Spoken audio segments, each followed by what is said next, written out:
Hello, my name is Abraham White, and this is Module 5 for AEP 858. This is My Story, Continuous Improvement from Miller Elementary School. So to begin with who we are in USD 443, which is in Dodge City, Kansas, which is southwest Kansas. We serve 660 students, and we are one of 9 other elementary schools. For gender, 55% of our population is boys, while 45% is girls. Race is going to be something that impacts our building a lot, with 85% of our building being Hispanic, 11% white, 1% African American, and then 3% other. Along with race, another big impactor of our building is our economics. Most of our students are considered disadvantaged, so 85% of our population is disadvantaged, while only 15% is non-disadvantaged. I would say the majority of our non-disadvantaged students are educators, children. So again, we are serving most of the community that we do serve who doesn't have a teacher as a parent is disadvantaged. Language is another area that plays a big role in our building and how we perform, with 68% of our students being ALL and then 32% that are non-ELL. So next we're going to go ahead and compare the data of our building compared to the district and then the state. And the first thing we're going to look at is attendance rate. So overall, our attendance rate is higher than both the district and the state average. I would say this is due to the population we serve, who have 2 working parents who work during the day. And so even if children are sick or not feeling well, they usually are at school, at least for part of the day. Another reason is that there's not a lot of extracurricular activities that these kids do, so parents aren't pulling them out of school for vacation or sports on the regular. The 2 types of assessments, or the types of assessment that we have for attendance, is Skyward. This is done every day by the building or the teacher, and then the secretaries as well. So we keep track of that on Skyward. At our school, to give a little incentive, we do have attendance awards. We have perfect attendance and outstanding attendance, which are given quarterly. And then every school has its own parent liaison who is in charge of calling parents every morning if someone is not there and figuring out what's going on. All our liaisons are bilingual as well, which helps serve our population. The next thing we're going to look at is math. So if you look at our scores compared to the rest, alright, they are a lot higher than the district, and they are even higher than the state. Throughout our district, we serve pretty much the same population, so all our buildings have about the same amount of Hispanic students, so it's neat to see kind of where the strengths lie within the district. So in terms of math, we scored, again, way higher than the district, with only 10, almost 11% that were at level 1, which is non-proficient, alright, compared to the district average, which was 40 last year, alright, and then the state that was 27. The types of assessments that our district does for math, we do look at the state assessment scores. These are stored on a database called FileMaker that we use. We also use end-of-module assessments, which is from the Eureka Math, the Engage New York curriculum.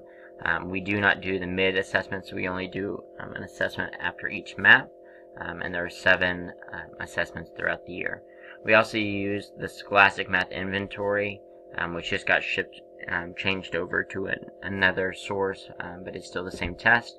And then, so those 3, for grades 3 to 5, are the things that we use to assess students and track their progress.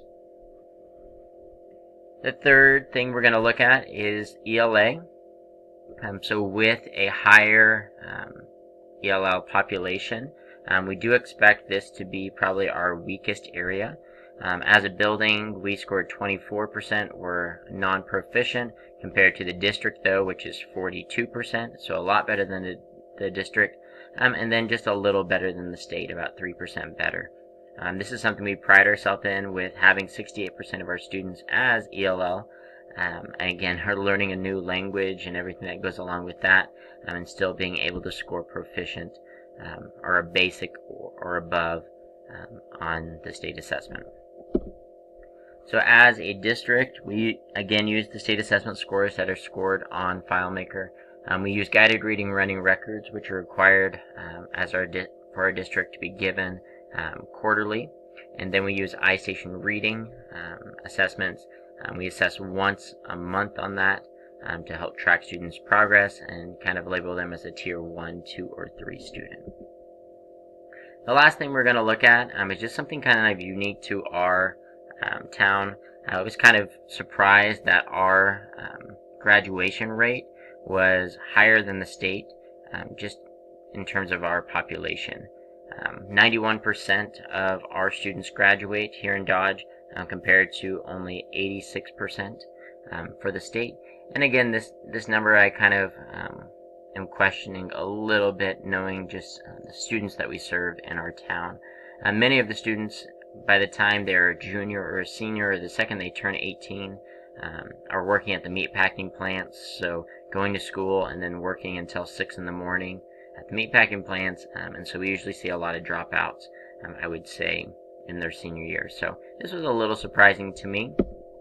So the next thing I looked at was kind of the demographics, and it was kind of disheartening to kind of see the demographics on this, where we have the African American, which we have a big Somali population, as well as the Hispanic or the Latino population are the ones that are a little below that 90% average. And the type of assessments that we have the Skyward reports as well as alternative education. One of the big roles of counselors in the high school is to try to meet with those students and figure out what can be done to keep attendance up, because I do know it's not a big problem in the elementary schools, but attendance is a bigger problem in the middle school and high schools. So what now? Our goal for our building is to improve ELA scores. ELA scores. As a district, that is kind of our big goal this year, is to improve students' reading, writing, and speaking skills. So right now, if we were to look back at our ELA, we had about 75 that were proficient or above. And our goal as a building was to get 80% proficient or above by 2020 on the state assessment. So the state assessment is what we're going to use to assess our level of growth, and hopefully we'll be using the same state assessment in 2 years. So our methods of improving our ELA scores are going to, number one, be our MTSS time. And this really allows us to focus on those different tier students and give them the extra instruction that they need. Our building is implementing a new MTSS program this year, so I'm looking forward to being able to put some interventions in that our students need. Our second one is going to be the School Improvement Cohort Grant.